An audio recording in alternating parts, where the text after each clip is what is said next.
ውድብና መትከላክት መለሰለዋ ንህዝብ ሰላም ክትወለዋ ናይ TDF ጀነራላት ምስ ኤርትራውን ምስ ኢትዮጵያውን የምሰርሑ ዘለው ምክንያቱም ሻቢያ በትግራይ ህዝብ ላይ ምን እንደፈጠረ ያውቃል በመውሰድ ራሱ በሀገርም ይሁን በዓለም አቀፍ ይሁን ህጋዊ ተቀባይነት የለው መንግስት ኢትዮጵያ አብልዕሊ አብ ሱዳን ዘለው አርም ሰብዓ ብዝፈጽሞ ናይ ድሮን ጥቃት አብስሰዋን ሃለው አማርሓ አርም ሰብዓ ከም ተጎድኡ ዝበጽሐና መርደታ ምላኽ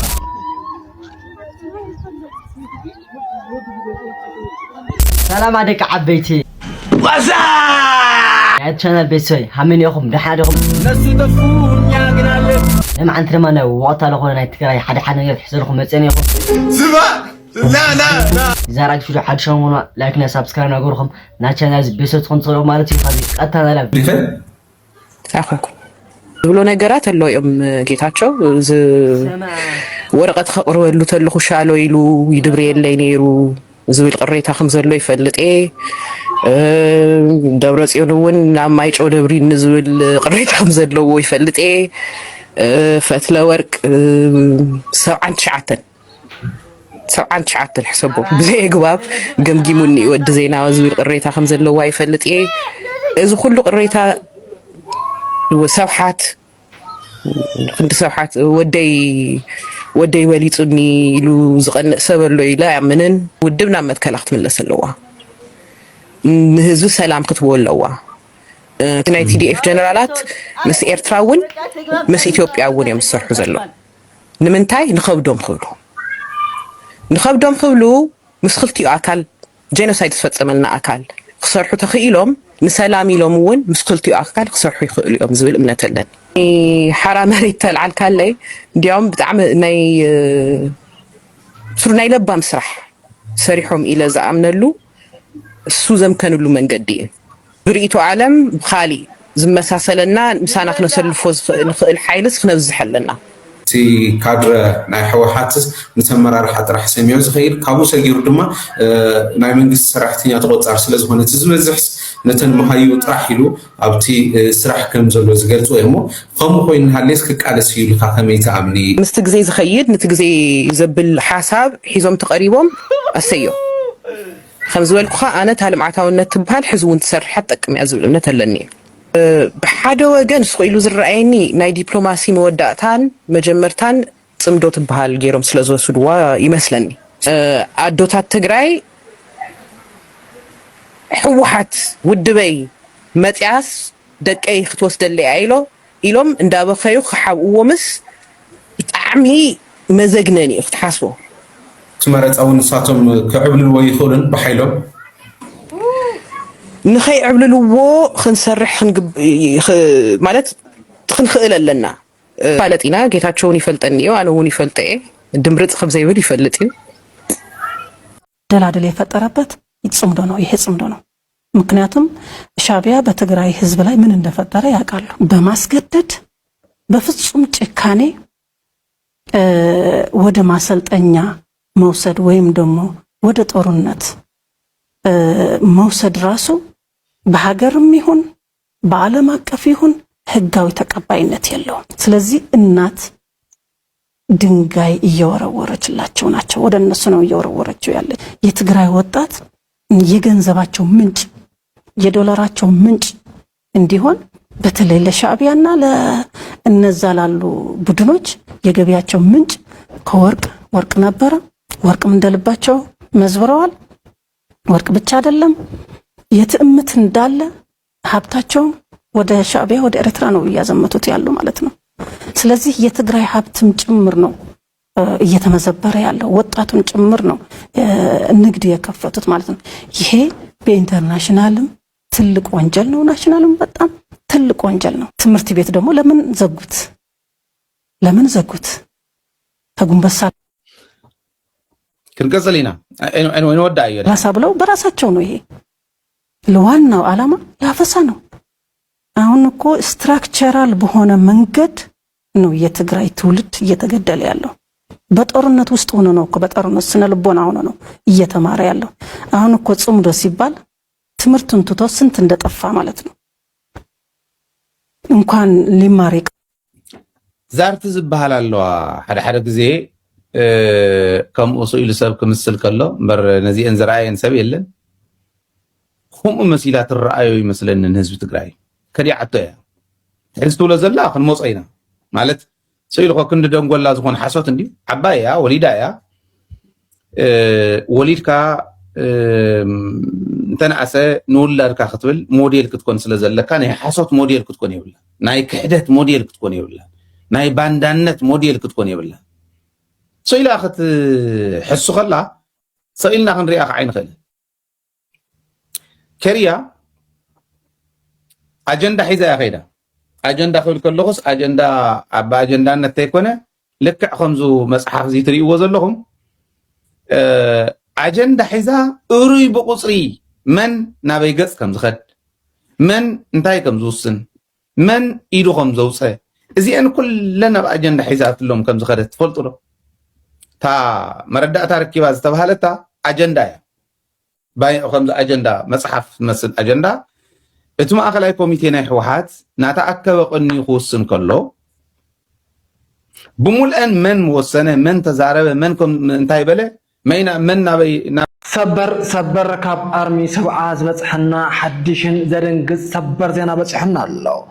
መንግስቲ ኢትዮጵያ ኣብ ልዕሊ ኣብ ሱዳን ዘለዎ አርሚ ሰብዓ ብዝፈጽሞ ናይ ድሮን ጥቃት ኣብ ስብሰባ እናሃለው ኣመራርሓ አርሚ ሰብዓ كم تقولوا زبطحنا مردة ملاخت كابزيوم دما كورنيل يوحنس جون مكتل عزازي ارمي 7 كورنيل غبرسلاسي اكات مكت عزازي كور 3 ودورو مكتل عزاز كور 3 غبر ازغي رينجمنت عزازي كدو نايتي ارمي زمج حلافن بركز زبلو ارمي 7 امار حامس عجبتهم كم تلمسسو كاويتي منجي زبطحنا مردة ملاخت الله حزون وجل حوحات أحواتنا ناب سراويت السودان بمشات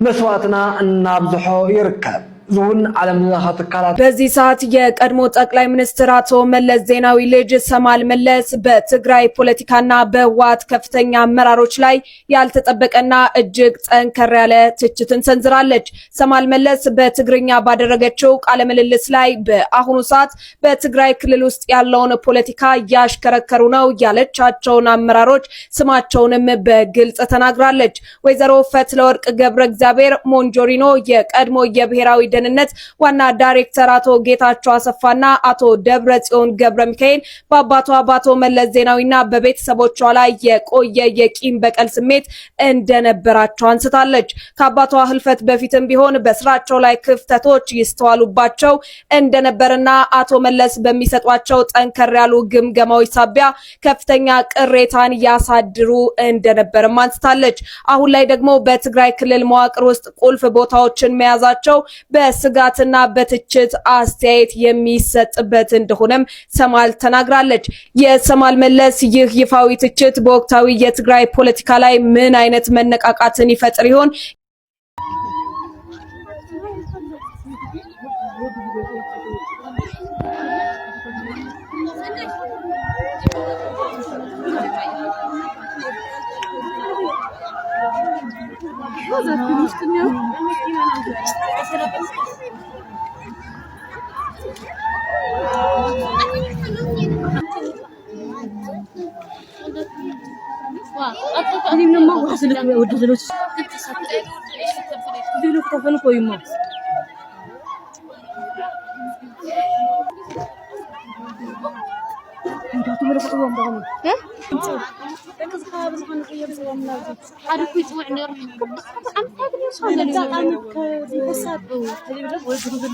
ናብ ሱዳን ይሽየጠለው ዙሎም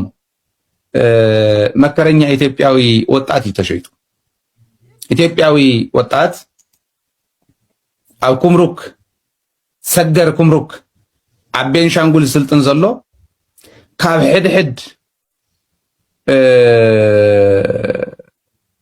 ናይ ማሰልጠኛ እንዳወፀ ናይ አርኤስኤፍ መጥቀም ዝኸውን ዘሎ መሬት እንተይተረፈ ሂቦም ናይ ባዕሎም መሬት ቤንሻንጉል ሰልጢኖም እንተይተረፈ ዝኸርዎ ዘለው ኢትዮጵያውያን እዮም። ተጋሩ ይኮን ትግራዋይ መንእሰይ ንሱዳን ማንም አይከደን ከይትታልል ትግራዋይ ከይትታልል ካሊ ማሕበረሰብ ማንም አይከደን ባዕሎም ኩሕዚ ይብሉሎ ደመቀ ዘውሉድ ምንታይ ዳሞ 43 አውዚዮ ኦም ሃጀር ያኒ ሃን ሱዳን ይከደትን ይለውጽዩ ኦኬ ንሱዳን ከይዳ ኢሉ ጻድቃን ተረፍ ድሮን ኢልዎም ድንቁር ዲዞሎ ዮሐንስ ገብረ መስቀል ናይ ድንቁርኖ ጫፍ እዩ ተረፍ ድሮን ኢልዎም ትክክል እዩ ድሮን ጨፍጭፋትና ግን ዋጋ ከፍል እዮም ጻድቃኑን ዋጋ ከፍል ይተጠራጠው አብይ አህመድ ጥራሕ ይኮነን ተረፍ ድሮን ሲሆኑ ካልእ ሲሆኑ ስጋት ኮይኖም መደመቀ ዘውሩ ግን አውሲ አርማ 13 ውዚያኒያ ማዓት ሰራዊት ኢዛ መጽያ ይብል ካበዳይ ሞ መጽዮም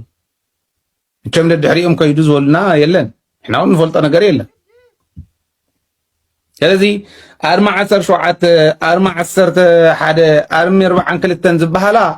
35 ገለ ዝበሃላ ብልዓላይኒዋ ቦዚ ብጸሊሞ ይብደብራ አባይ በዓድ ገውሩ ብዛና ገለታት ገረን ከአታናይን ክሰግራይን ነዘን ጸለምትን ምዕራብ ትግራይ ገለ ክሰግራ ተዳልየኒን አርማ 13 ትበሃል በኤርትራ ጌራ በሰንበል ጌራ ና ኦም ሐጀር አትያ በኦም ሐጀር ያኒያ አርም 7 ዝበሃል በታሕቲ እንሂ ስለዚህ የተኸቢብና ኢና ከወደፊት ደግሞ የቅማን ሰራዊት መተማ አካባቢ አለ ኦኬ ናይ ቅማን ሰራዊት በመተማ አካባቢ እንሂ ልዕሊልካ ከዓሰፈረ መለሰ ዝበሃል በልዓላይ በቆላ ወገራ ከባቢ እንሂ ክመፀና እዩ بعدرቃይ ከባቢ ክመፀና እዩ